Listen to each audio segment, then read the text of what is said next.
Pria tewas saat bermain virtual reality di rumah. Pada bulan Desember tahun 2017 di Moskow, Rusia, seorang pria berusia 44 tahun bermain game menggunakan headset virtual reality di apartemennya. Perangkat tersebut menutup pandangannya dari lingkungan sekitar, membuatnya sepenuhnya tenggelam dalam dunia virtual. Saat bergerak mengikuti permainan, ia tidak menyadari posisi furnitur di sekelilingnya. Ia tersandung dan terjatuh ke arah sebuah meja kaca di ruang tamu. Benturan keras membuat meja tersebut pecah. Pecahan kaca melukai bagian kepala dan lehernya. Karena berada sendirian di apartemen, tidak ada orang yang segera memberikan pertolongan.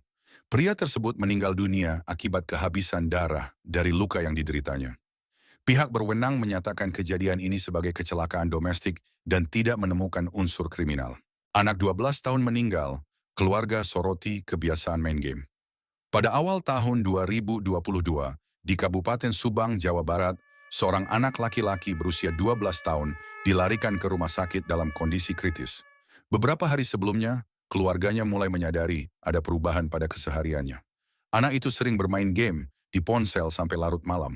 Pola tidurnya berantakan, dan setiap pagi ia sulit sekali dibangunkan. Ia mulai sering mengeluh lemas dan kehilangan nafsu makan. Saat itu keluarga mengira kondisinya hanya kelelahan biasa. Tidak ada tanda-tanda yang terlihat mengarah ke sesuatu yang lebih serius. Namun pada hari kejadian, anak tersebut tiba-tiba tidak sadarkan diri di rumah. Keluarga panik dan langsung membawanya ke rumah sakit terdekat. Tim medis sempat melakukan penanganan darurat, tetapi kondisinya tidak menunjukkan perbaikan. Tidak lama kemudian, dokter menyatakan anak itu meninggal dunia. Pihak rumah sakit menjelaskan bahwa penyebab pasti kematian masih membutuhkan pemeriksaan lebih lanjut. Kepada media, keluarga menyampaikan kecurigaan bahwa kebiasaan bermain game hingga larut malam, ditambah pola tidur yang tidak teratur, kemungkinan memperburuk kondisi kesehatannya. Dokter yang diwawancarai menegaskan bahwa bermain game bukanlah penyebab langsung kematian. Namun kurang tidur dan kelelahan berat dapat memberikan dampak serius bagi tubuh anak yang masih dalam masa pertumbuhan. Pria kolaps setelah bermain StarCraft hampir 50 jam. Pada tanggal 5 Agustus tahun 2005, di Daegu, Korea Selatan, seorang pria berusia 28 tahun bernama Lee Seong-seop memasuki sebuah warnet dan mulai bermain StarCraft. Pada awalnya, tidak ada yang terlihat berbeda dari pengunjung lainnya. Lee terus bermain tanpa henti. Malam berganti pagi, lalu kembali malam. Ia jarang berdiri dari kursinya, hanya sesekali ke toilet sebelum kembali ke posisi yang sama. Memasuki malam kedua, ia tercatat telah bermain hampir 50 jam. Posturnya mulai membungkuk, matanya memerah karena lelah, namun tangannya terus bergerak di atas mouse dan keyboard. Pengelola warnet sempat mendekatinya dan menyarankan agar ia beristirahat sejenak. Lee menolak dan langsung memulai pertandingan baru. Menjelang pagi di hari ketiga, Lee tiba-tiba terjatuh dari kursinya. Ia segera dibawa ke rumah sakit, namun dokter menyatakan bahwa ia mengalami henti jantung. Penyebab kematiannya disebut berkaitan dengan kelelahan ekstrem, dehidrasi, serta pembekuan darah akibat terlalu lama duduk dan minim pergerakan. Anak tersengat listrik saat bermain Pokemon Go. Pada bulan Juli tahun 2017, di Iloilo City, Filipina, seorang anak laki-laki berusia 12 tahun bermain Pokemon Go bersama teman-temannya.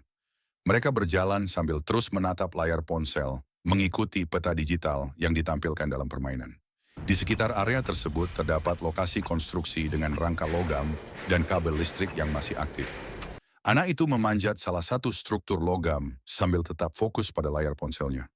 Dalam hitungan detik, ia kehilangan keseimbangan dan secara refleks mengulurkan tangan untuk bertahan. Tangannya tanpa sadar menyentuh kabel listrik aktif. Anak tersebut langsung terjatuh dan tidak bergerak. Teman-temannya berteriak meminta pertolongan. Petugas medis tiba tidak lama kemudian, namun korban dinyatakan meninggal dunia akibat sengatan listrik. Pihak berwenang menyatakan bahwa korban terdistraksi oleh permainan dan tidak menyadari bahaya yang ada di sekitarnya. Pemuda ditemukan meninggal di warnet Jawa Timur. Pada akhir tahun 2010-an, di sebuah warnet di Jawa Timur, seorang pemuda berusia sekitar 20-an datang sendirian dan menyewa komputer untuk waktu yang cukup panjang. Sejak awal ia terlihat sangat fokus pada layar dan jarang sekali berdiri dari kursinya. Jam demi jam berlalu, ia hanya sesekali pergi ke toilet. Tidak terlihat memesan makanan dan minuman di mejanya pun hampir tidak tersentuh. Karena warnet tersebut beroperasi selama 24 jam, kondisi itu tidak langsung dianggap mencurigakan. Menjelang pagi, Pegawai warnet mencoba membangunkannya karena waktu sewa telah habis. Namun tidak ada respons. Tubuhnya terkulai ke depan dengan tangan masih berada dekat keyboard. Layanan darurat segera dipanggil. Para medis yang tiba di lokasi menyatakan pemuda tersebut telah meninggal dunia sebelum bantuan lebih lanjut bisa diberikan. Polisi yang datang ke tempat kejadian tidak menemukan tanda-tanda kekerasan. Barang pribadi korban masih lengkap dan layar komputer di depannya masih menampilkan permainan. Pihak kepolisian menyampaikan bahwa korban diduga mengalami kelelahan berat setelah bermain game dalam waktu yang sangat lama, sambil menunggu hasil pemeriksaan medis lanjutan untuk memastikan penyebab pastinya. Dua pemain Pokemon Go terjatuh dari tebing di Jepang. Pada bulan September tahun 2016, dua pria berusia 21 dan 22 tahun berjalan menyusuri jalur pesisir di prefektur Tokushima, Jepang, sambil bermain Pokemon Go. Permainan berbasis lokasi itu membuat mereka terus menatap layar ponsel sambil berjalan mengikuti peta digital. Awalnya, jalur yang mereka lewati terlihat aman dan cukup lebar. Namun semakin ke depan, jalur tersebut mulai menyempit dan mengarah ke tebing curam. Perhatian mereka tetap tertuju pada layar. Tidak ada tanda bahwa mereka menyadari perubahan medan di depan. Tanpa disadari, jalur itu berakhir tepat di tepi tebing. Keduanya terjatuh dari ketinggian lebih dari 20 meter ke bebatuan di bawahnya. Petugas penyelamat segera dikerahkan. Salah satu korban berhasil selamat meski mengalami luka serius. Korban lainnya meninggal dunia akibat cedera berat yang dideritanya. Polisi Jepang menyatakan tidak ditemukan unsur kriminal dalam kejadian ini. Fokus korban yang sepenuhnya tertuju pada layar ponsel disebut sebagai faktor utama terjadinya kecelakaan tersebut. Remaja Filipina meninggal setelah main Minecraft selama 3 hari. Pada bulan Juli tahun 2015, di Pampanga, Filipina, seorang remaja laki-laki berusia 17 tahun masuk ke sebuah warnet dan mulai bermain Minecraft. Awalnya, tidak ada yang terlihat berbeda. Warnet itu memang terbiasa dengan pelanggan yang bermain lama. Hari pertama berlalu, lalu berlanjut ke hari kedua. Remaja tersebut terus berada di bilik yang sama. Menurut saksi, ia hanya tidur sebentar di kursi dan jarang sekali meninggalkan tempatnya. Pegawai warnet mulai memperhatikan bahwa ia hampir tidak makan dan tubuhnya terlihat semakin lemas. Meski begitu, permainan di layar komputernya tidak pernah berhenti. Pada hari ketiga, saat ia mencondongkan tubuh ke depan untuk mengetik, badannya tiba-tiba terkulai dan tidak bergerak lagi. Pegawai dan beberapa pengunjung segera mencoba memberikan pertolongan sambil menghubungi layanan darurat. Namun ketika para medis tiba, remaja tersebut dinyatakan meninggal di lokasi. Dokter setempat menyebut bahwa kematian diduga kuat disebabkan oleh gagal jantung yang dipicu kelelahan berat dan dehidrasi setelah bermain game dalam waktu ekstrim tanpa istirahat yang cukup. Sopir truk bermain Pokemon Go, dua pejalan kaki tewas. Pada bulan Agustus tahun 2016, seorang sopir truk berusia 39 tahun mengemudikan kendaraannya di Jepang sambil bermain Pokemon Go. Perhatiannya teralihkan oleh layar ponsel saat melintasi perlintasan rel kereta. Truk tersebut melaju tanpa mengurangi kecepatan. Di saat yang sama, dua perempuan lanjut usia sedang menyeberang di area tersebut. Benturan terjadi secara langsung. Satu korban meninggal dunia di lokasi kejadian. Korban lainnya sempat dilarikan ke rumah sakit, namun meninggal dunia tidak lama kemudian akibat luka parah.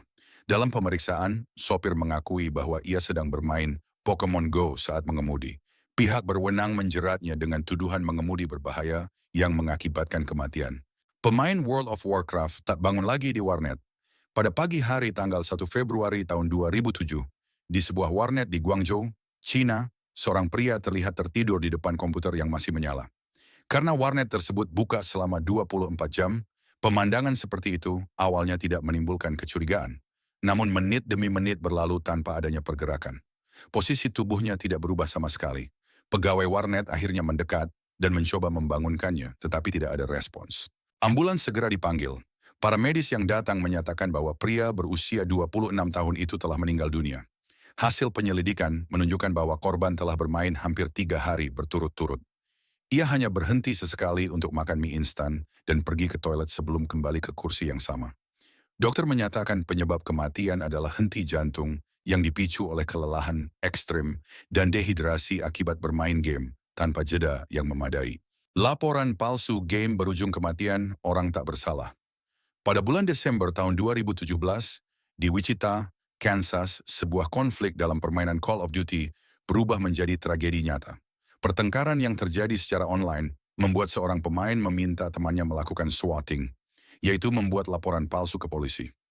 Laporan darurat tersebut mengarah ke rumah Andrew Finch, seorang pria berusia 28 tahun yang sama sekali tidak terlibat dalam konflik game tersebut. Polisi merespons laporan itu sebagai situasi berbahaya dan mengepung rumah Finch. Saat Andrew Finch membuka pintu rumahnya, satu tembakan dilepaskan oleh petugas. Ia meninggal dunia di tempat kejadian. Penyelidikan kemudian membuktikan bahwa laporan tersebut sepenuhnya palsu dan dibuat akibat konflik dalam permainan daring. Kasus ini menjadi salah satu contoh paling fatal bagaimana pertikaian yang bermula di dunia virtual dapat berujung pada hilangnya nyawa di dunia nyata. Subscribe, like, dan komen jika kamu ingin dokumentasi kejadian nyata lainnya.